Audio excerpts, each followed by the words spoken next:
Nick Scozzaro. Enjoy talking to Nick. He's part of the ConnectWise Pitch It program, which is an incubator program that helps IT vendors work with managed service providers. I'm a former managed service provider and MSP, so I love being part of this program. Love working with ConnectWise and technology and small to medium-sized businesses. Nick has a very interesting background. I opened the conversation with one of my favorites, and of course, that's pizza. So his parents are Italian immigrants. They had an Italian restaurant. We talk a little bit about that, what makes a good pizza. Very, very high stress debate, you can imagine. Kidding, of course, but a great conversation with Nick. He went to Blackberry from the family restaurant to technology to software engineering. I'm not sure if you remember Blackberry, but they had these great mobile devices, which became extinct pretty quickly. The marketplace, the competition beat them out, Apple, etc. But we go right into his product, which is a security-based product. When I talk to managed service providers today, 3 things keep them up at night. The first being security. So he's got a great product that kind of gives a virtual bunker where they can go if they've been attacked. It's very interesting. I didn't think anything like this existed. It's a great concept. But great talking to Nick. He's an engineer. He has an engineer's mind. You could tell he just thinks that way. It's great to get insight on that and open the doors a little bit and hear what he has to say. Thanks so much, Nick. Thanks for listening. Hi, I'm Joey Pinz. People ask me, how did I lose 130 pounds? The quick answer is always discipline. I started my business, wasn't paying attention to my health, was eating too much, drinking too much sweets. My daughter was born. Next thing I know, I'm pre-diabetic, I have hypertension. I knew something had to change. Discipline. I, like many of you, have faced many challenges in your career, in your family, in your life, in your faith. How did you attack them? How did you approach them? How did you solve them, hopefully? It all had to have some degree of discipline. I'm also asked, how did you found and start a tech business that lasted over 25 years? Discipline. I was committed to it, enjoyed technology, didn't enjoy some aspects of it, but knew it was necessary. Discipline.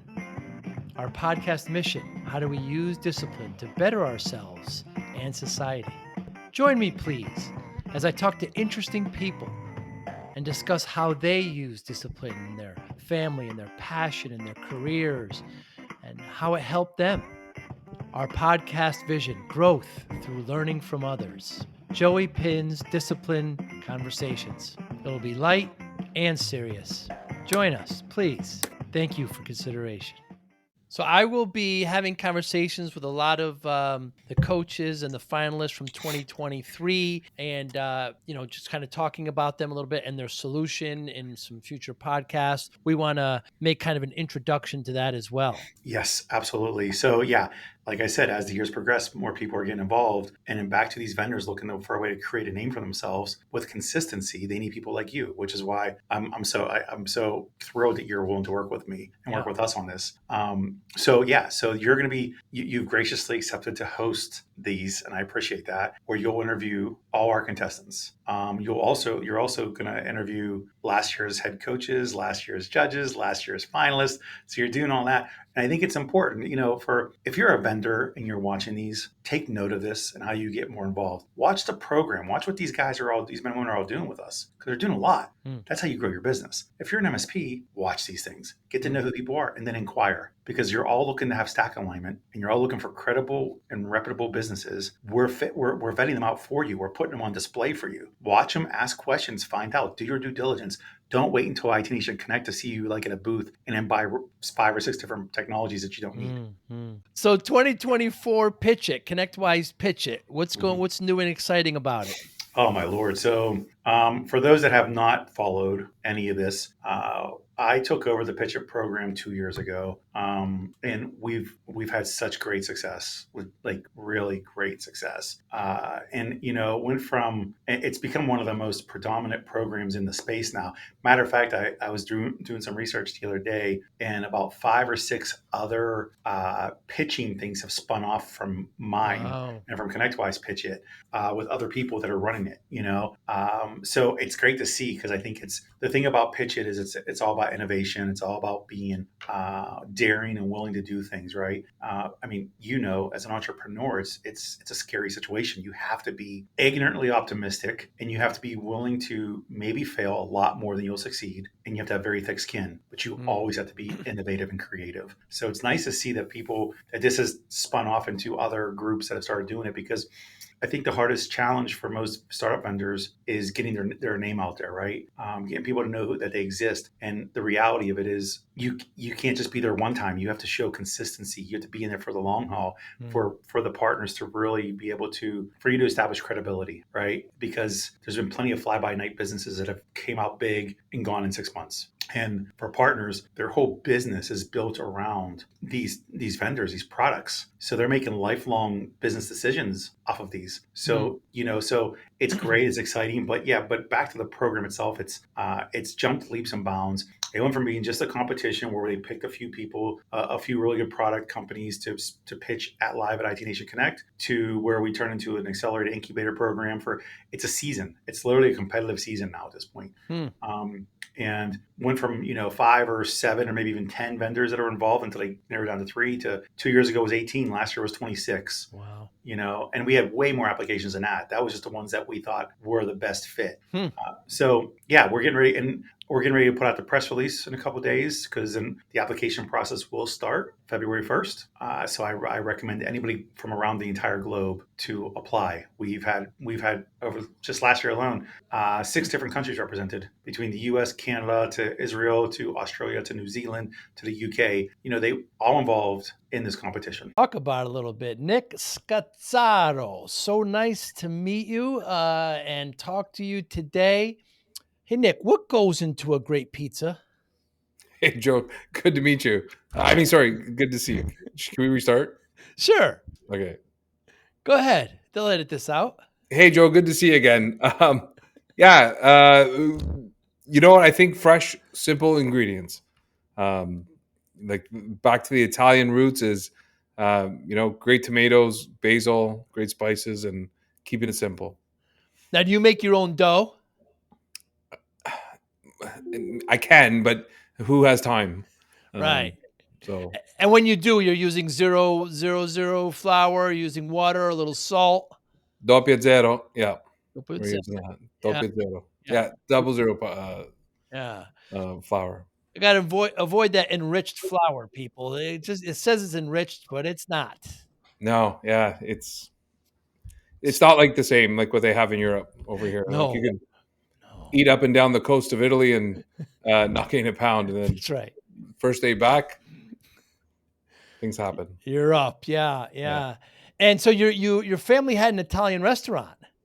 Yes, yeah. Growing up, we it was a family restaurant. There was 4 kids and my parents and a few other workers. But what I found is that when I worked with my family, and my family were my colleagues, so I carry a lot of those values into running my own company, for better or for worse.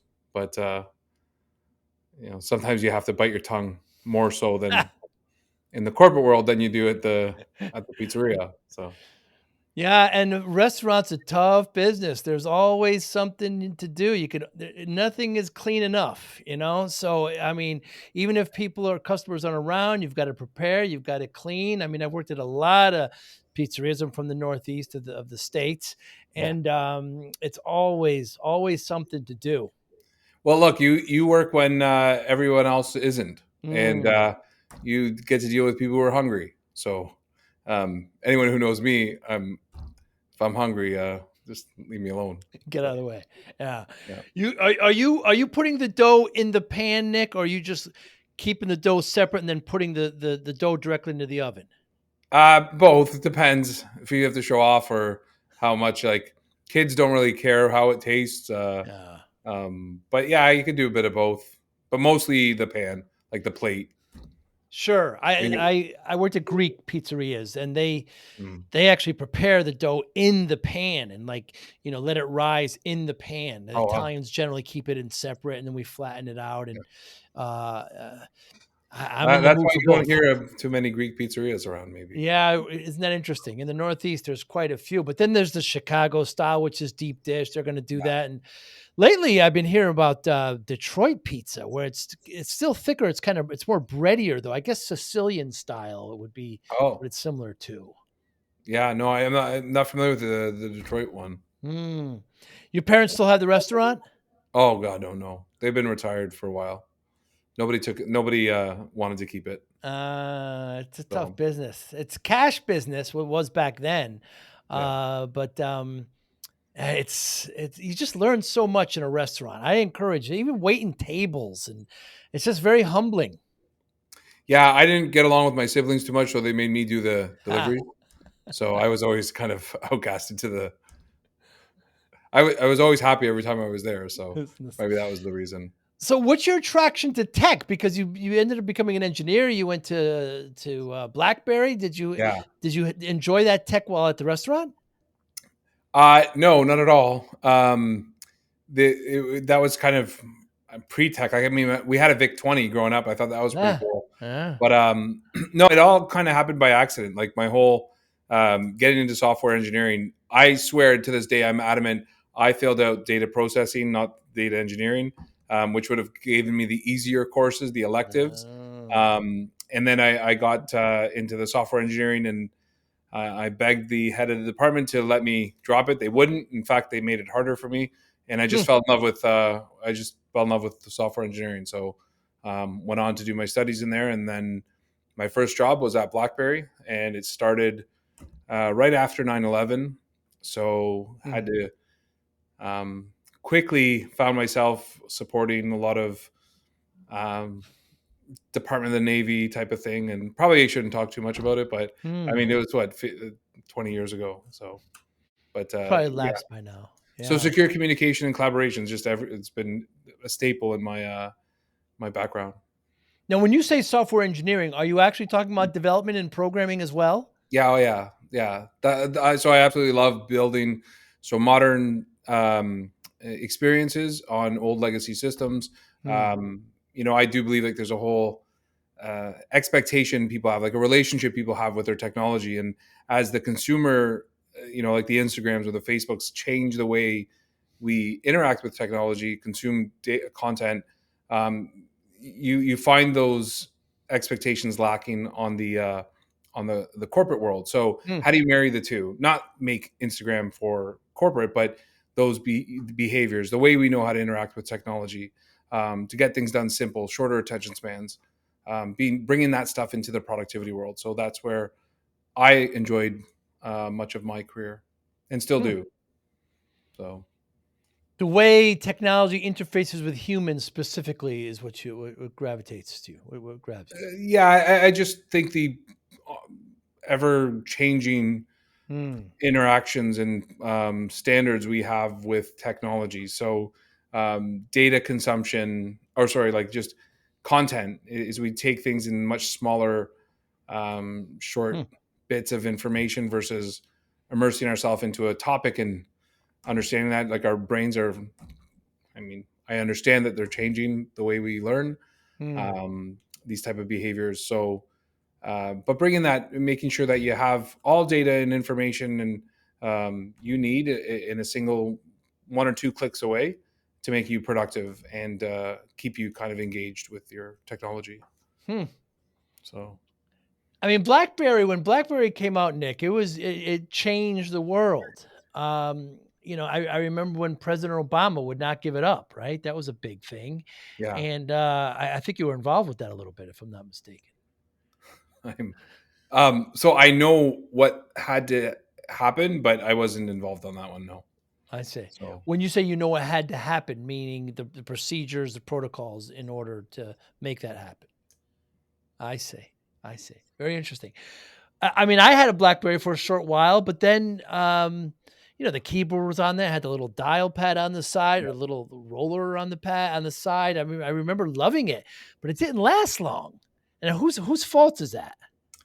Oh, I mean, that's probably beyond my areas of expertise. But Mm, what I did see that I think the competitors had a great relationship with the distribution and the channels, and they made it sexy. So um, I think it was just, yeah, when you're the first to market and the only thing to beat, it made it a much more, like, the competitors made it much more great experience, like iPhone and Android. Yeah, they So really did. I mean, it wasn't long, and heck, even back then, Windows had a phone for a little while, or Microsoft did, and that didn't last long. yeah, I Yeah. mean, I was on the software side, so the non-device side. Ah, But so for us, it was always, we always kind of saw ourselves as a security company, or interesting. moving data securely. When the apps came along, there was a two camps. Do people want this silliness on their phones type of thing? You would hear people say. I always thought that, yeah, the what Apple is doing is on the right thing to do, and focus on user experience type of thing. Hmm. So this is going back now, like I'm 2007-ish now. Yeah, Because I that's mean, about look, right. it's not that BlackBerry was just waiting around for it to happen. We There was many people aware of it and saw the writing on the wall type of thing. So Hmm. So you went from software engineering really into security at that point. well, when I left BlackBerry, it was 2015 to start a software company that Right. focused on digital transformation. However, with our history, so I, the co-founder and CTO of ShadowHQ is also the co-founder and CTO of MobiStream, which is the company Ah. we founded.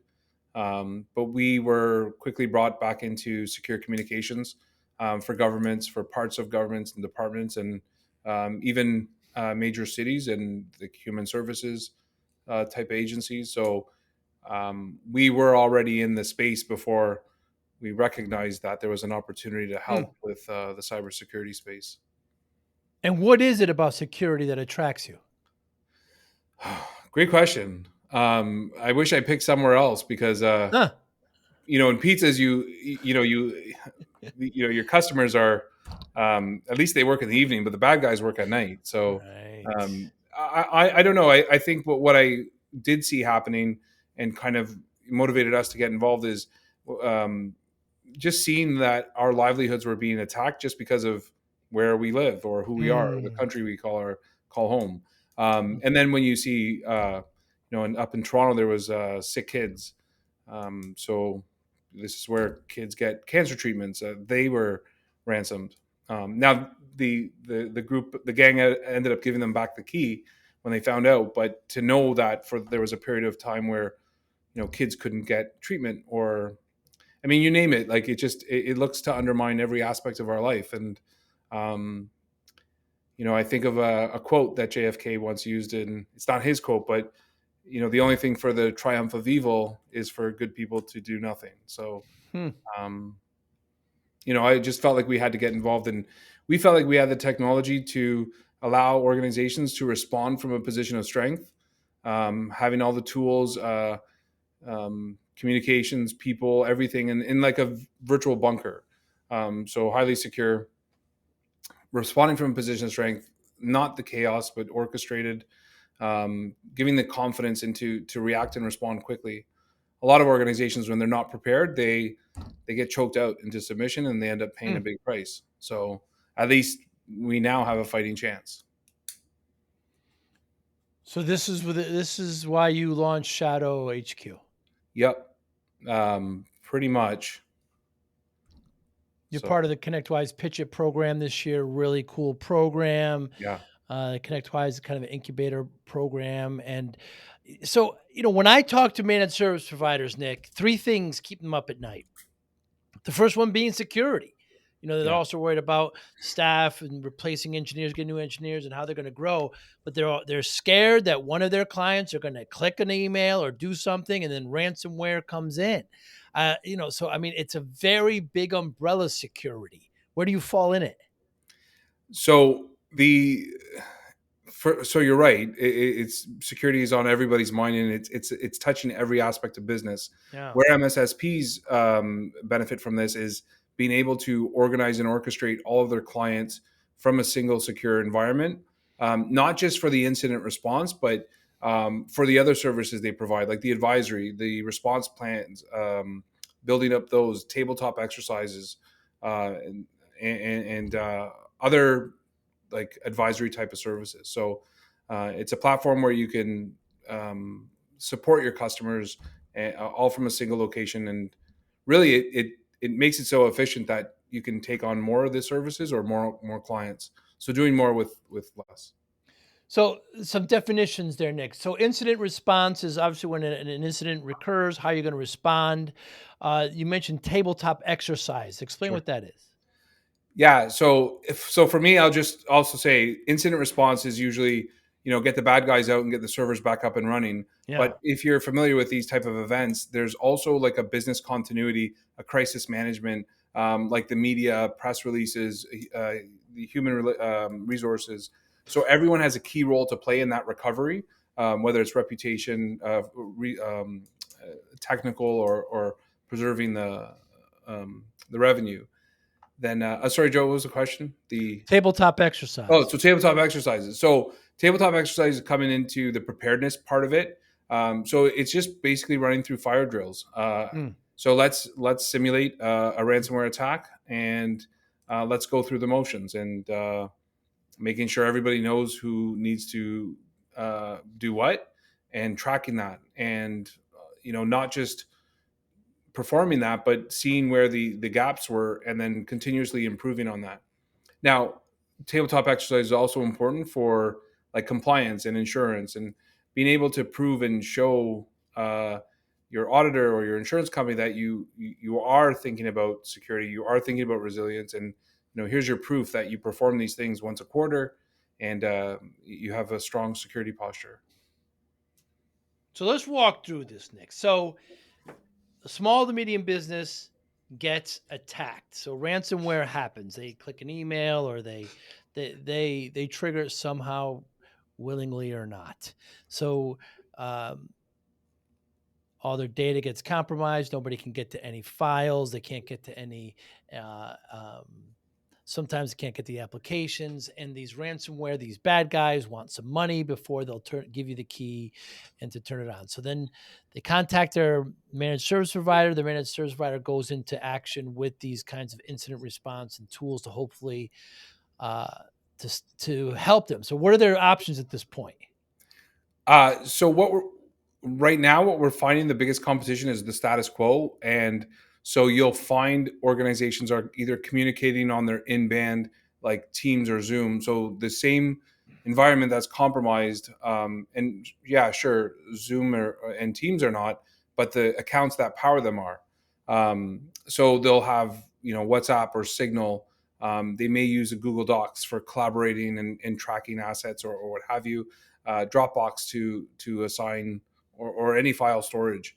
So really, it's just the 6 to 8 type of tools that are out there, different passwords, different access points for them. So we're trying to bring all of that together, make it seamless, and cut through the chaos. So everything you need is in one place, and your response documents don't lay in the PDF as a lifeless document.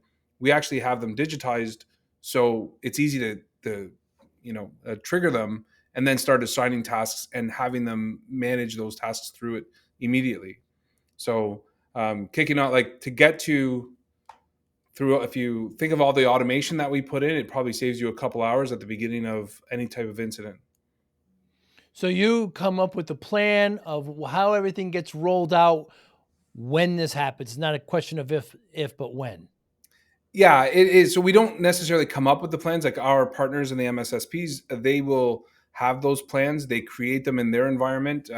They get to access a free environment for their use, and they can push them into their customer environment. So you basically take your ransomware response document and sell it multiple times, tweaking it per client that you have in there. And what is a ransomware response document? Tell me. Is it a standard operating procedure? Correct. Is it a checklist? It's exactly that. It's your response plan. And it's not just exclusive to ransomware, but you'll have any type of cyber attack. You'll have natural disasters. You'll have patient, clinical type of incidents. So they usually read with there's sections in these documents, and within these sections, there are a number of tasks that need to be performed. But we take those tasks and they live in ShadowHQ as actionable items. So items that they can get assigned to people and tracked, and notifications around them, the progress of it. So your platform reduces the panic and creates a plan to get out of this, I'm going to say disaster, but get out of this terrible situation. Yeah, it provides you that secure workplace to do so. So like a virtual bunker. So you can use your virtual, I see. So you can use this workplace to continue to get Yeah. things done while everything is down, but you still can't access documents. Well, like any other security or even business resilience program, you'll have a backup of those critical files, and they tend to live on a USB stick or in a paper binder. So we're just the next generation of that type of artifacts, if you would. Very interesting. I was going to share with you, there was a bank in the Midwest that described us as the cybersecurity. We were the Air Force One of the cybersecurity attack. Huh. So I thought that was cool. Tell me what happened in that situation. Oh, it wasn't a situation. That's what they describe us as, like I say. The virtual bunker or the Air Force One of a cyber attack. So if there were an incident, part of the government continuity, they jump on Air Force One. They have all the tools, all the people, all the procedures in place that they can ensure they have continuity of the government. So it's almost that's what I took from that comment. Well, where are we with AI and security, Nick? What's going to happen there? Yeah, that's a can of worms. So I think it's going to be used in both good applications, but also in some of the not so good ones. So you're already seeing a number of impacts from it, like the deepfakes and what have you. But I think you're going to see a lot more regulation with it, a lot more policy driven decisions on whether people use it or not.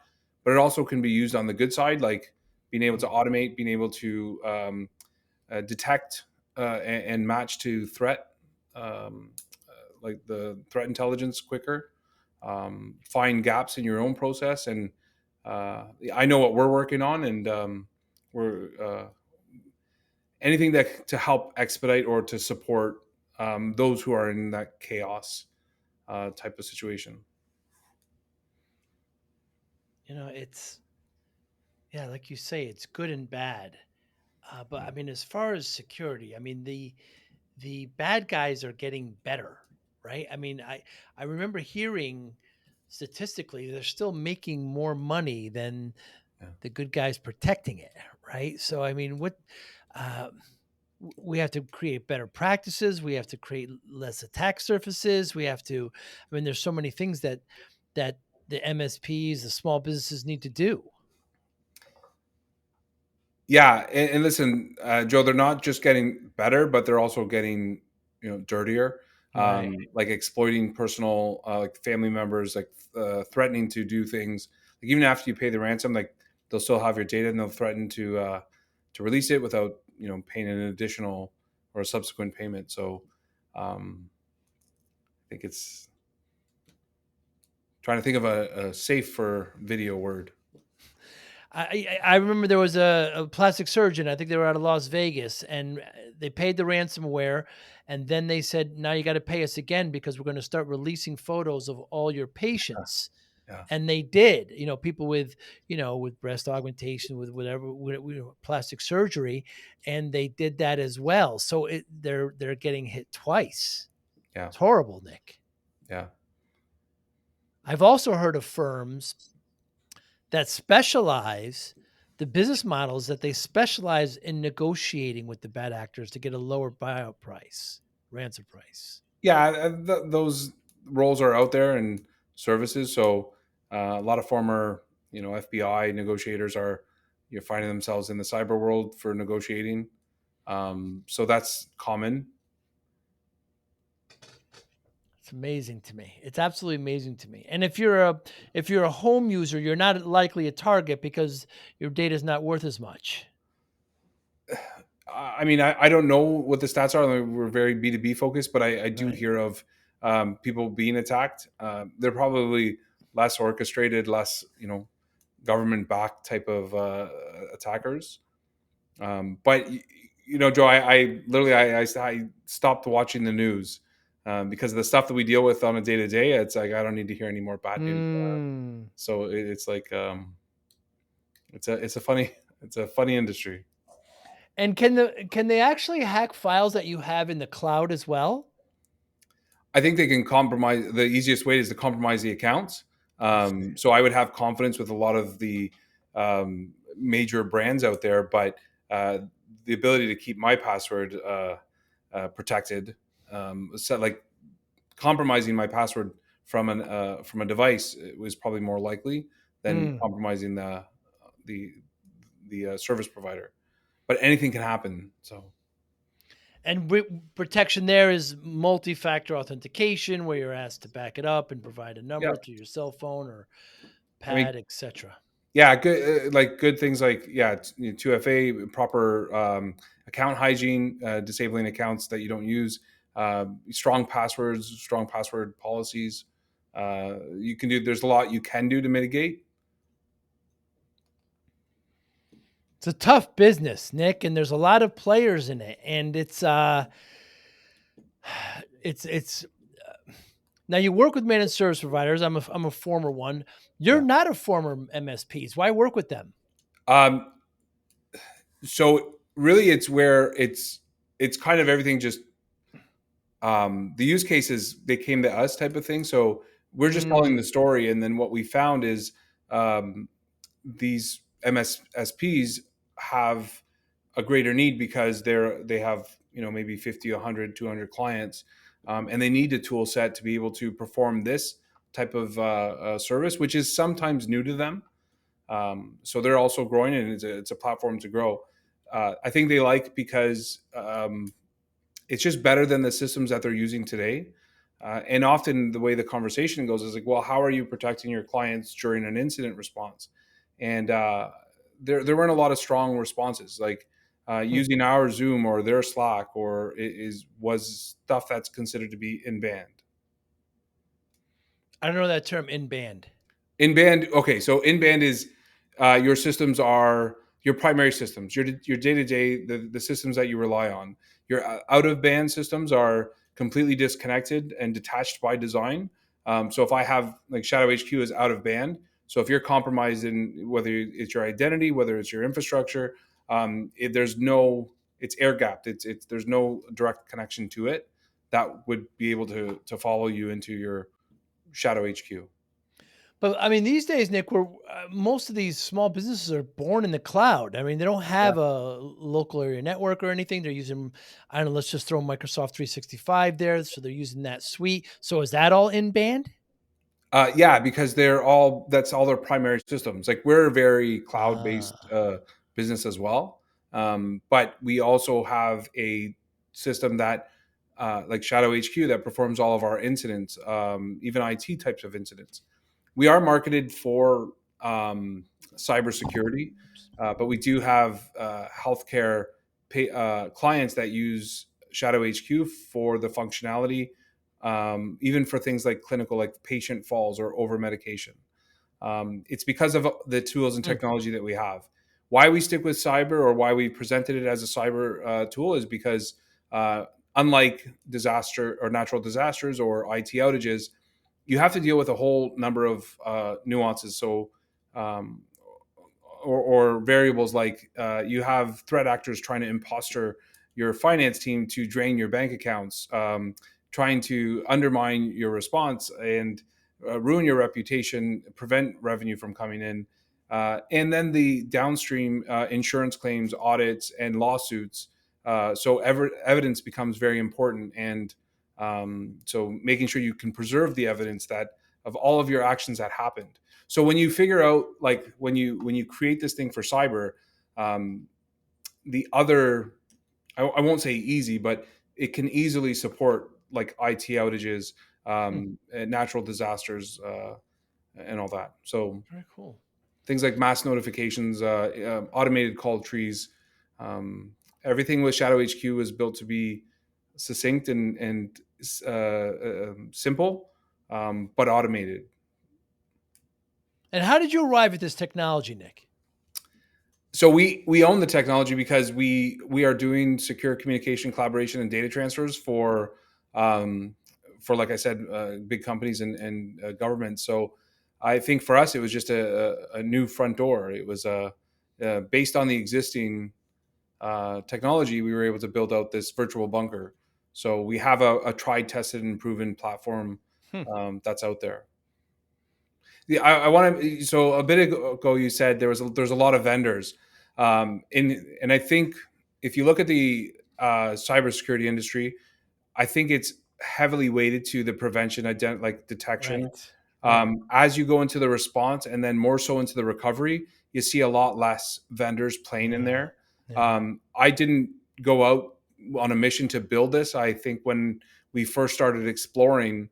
Uh, when we saw there was a gap in the industry, and we kind of partnered with our clients to build this.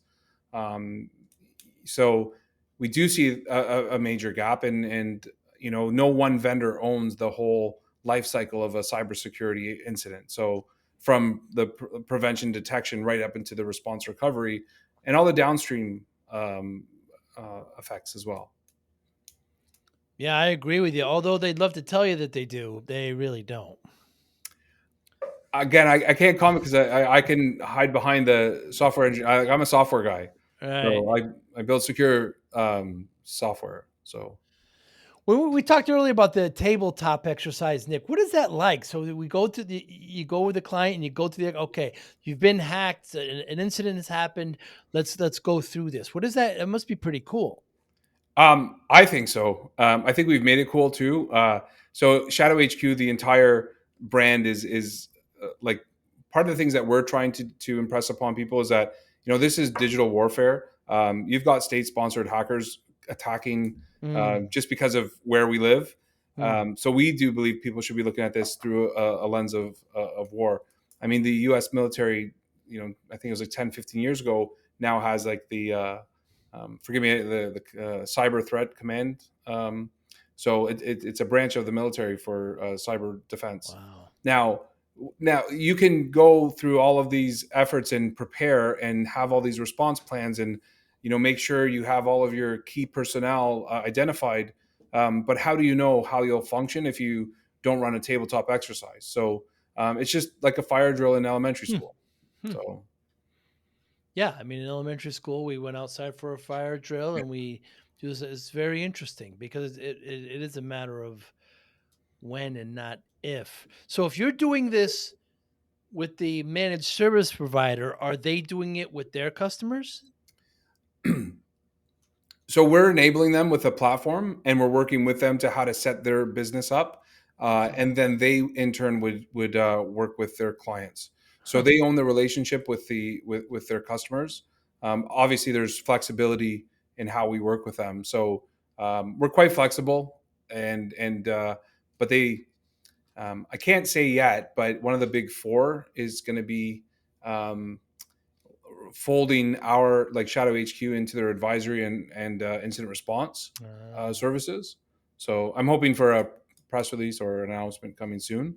But you can even go to that level, or we have like a handful of, again, more than a handful. Like we have them in the Middle East and Africa, Europe, and several in Canada and the US.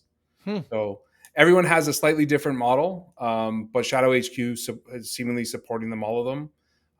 And we're not only just supporting them, but we're helping them optimize how they deliver this type of service, and it becomes kind of automated for them as well. So it's an opportunity to generate more revenue to add to your MRR, and I think they're just they're enjoying it, and they're influencing our roadmap and what features they'd like to see. We work really closely with our user community. What's your goal, Nick, from the ConnectWise Pitch It product? You know what? I enjoyed working with Sean. Like I met him, and I enjoyed all the Sean people Lardo. around him. I think my primary objective is to um, be the best provider to an MSSP I can be. Mm. So it's very different than selling direct. Ultimately, I'd love to sell through many MSSPs in the channel rather than competing with them. So these are the guys on the front line. They're the guys you call. So want to make sure that they have all the tools. And the ConnectWise will help us understand this space a lot more. What's the difference between an MSP and an MSSP, Nick? I believe the security. So MSP is traditional IT services, and then the MSSP is much more a bigger focus on security. But as things evolve, I mean, security touches everything. You're Yeah, seeing I don't that, know. Yeah, I don't know one MSP who doesn't. You have to be part of security. Yeah. It's very. Yeah, I mean, ConnectWise uses TSP, right? Technology Service Provider. So I mean, and acronyms are just whatever. Who cares? But I just want to make sure anybody listening, because for a while, years ago, there was, you got to get extra certifications or you got to have a SOC, right? A Security Operations Center. But I think those things are gone at this point. And I think they're interchangeable, MSP and MSSP, but doesn't really matter. Yeah. And ultimately. And any most of the MSPs are just MSSPs in waiting. So it'll come and I think it's funny too, because one of the rationales, MobiStream is our software company. And so ShadowHQ is a line of MobiStream. But when we would go into certain projects in competition with security, software development always lost against security. It's we started seeing the trends that this is not going away, and I guess I don't know. We decided we needed another line of business. I mean, it seems. I mean, there's like I mentioned before. There's just a lot of players there, but I mean, I don't know all the vendors very well. But I didn't know this particular service existed. It's really necessary and really cool. So, Nick, you know my story. We talked about it before. I started my MSP back in the '90s, and I was working way too hard and not eating correctly, eating too much pizza, bad pizza at night and soda and. I got myself up to 340 pounds. The doctor said to me, if you don't lose the weight, you're not going to see your daughter graduate. She was just born, of course. So I spent the next 6-7 months, lost 130 pounds. I know you lost over 100 pounds yourself. Congratulations. And you got to look at it as it's not a finishing line. You got to keep it off. But people always want a quick answer. They want a simple silver bullet to complicated or maybe not a complicated problem. But I always say discipline, Nick. I always say I got rid of this. I got focused, right? I got developed routine, order, structure, etc. I wonder how discipline plays a role in your life, Nick Scozzaro. Yeah. So I have two, I don't know, my daughters are 3 and 4. So whatever discipline and structure I have is challenged every day. But like you said, it's focus and discipline and try to maintain those good practices. And, there's things that will kill you and there's things that will make you better. So you got to decide where you spend your time. Yeah, you certainly do. And at 3 and 5, so I hope you're sleeping. No, in fact. We had a fever last night, so I was kicked out of bed at 3 something. Not since. Yeah. But it's even back as a restaurant, Italian parents, Italian restaurant. I mean, was discipline ever mentioned, or was it suggested, or was it just a given? It was feared. So that's a tool in any Italian household growing up in the 80s. But yeah, I think I take a lot. Like the reason why that being a part of that, having that history, that family business is. That's where a lot of my work ethic comes. So my parents were immigrants, and I wish they didn't make us always believe that your success you always have to keep working because you might lose it tomorrow. And I find that that's followed me. And thanks, Mom and Dad. But it'd be nice to let my hair down some days. that joke's for Sean, but I get it. Yeah, he if I didn't say it, he would. So Yeah, he loves hair jokes. Yeah, my parents immigrants as well, and it's just a very different. I don't know. I don't know what it's not like to have yeah, parents who are not immigrants. So I don't know. But my father, he had a construction business. He was a welder. He did not understand technology at all. Quite disappointed when he found out when he learned that I didn't want to become a welder as well. But he later understood technology a little bit in yeah. that I enjoyed it. But yeah, it's just a kind of different mentality. And it's interesting you say discipline. So it's almost like a form of punishment, retaliation. You need to be disciplined. It's very interesting how you view It's that. a consequence That's a consequence. of not following the order. All So, right. and I'm not the most, as like I consider myself an innovator, like, or inventor. Like, I like to think of new things. So, it's my job to step outside the boundaries sometimes. So, so it was tough for me. Yeah, sure That's is. why I was a bard for deliveries. I just Yeah. so Yeah. It's I remember we bought a couple of other MSPs. We got pretty big, and I remember we had a picnic, Nick. And I remember we were at about 50 employees at this point, but they brought their relatives and their grandkids, and I remember thinking to myself, my God, my little passion of just being an engineer and fixing computers, writing software has now turned into this business, and I'm yeah, responsible for all of these people, for grandkids, and it actually ended up putting more pressure on me. It's yeah, like I didn't relax because what's happening here. But those are the realities of having a business. yeah. Nick, what motivates you? Oh my goodness. In the last 5 years, it's all changed so much. Yeah. I think the one thing I'm happy about is being able to have a business that has a good purpose. So, being able to be the difference for organizations to survive an attack. Who knows? Like, I found myself chasing profits for contracts and but all for just like technology, but having to do this and also on the human services side, being able to protect people was feels a lot better. It gives you reason to keep fighting, and then obviously my kids. So we live in a world where, hey, my parents just had to think about tuition, but now you have to think about tuition and housing, Mm. and so much more, right? So it's just the easy thing to say is like, yeah, I do this for my kids and my family, but also, you know, putting technology in a good place. So It's nice to have a purpose like that and have some impact.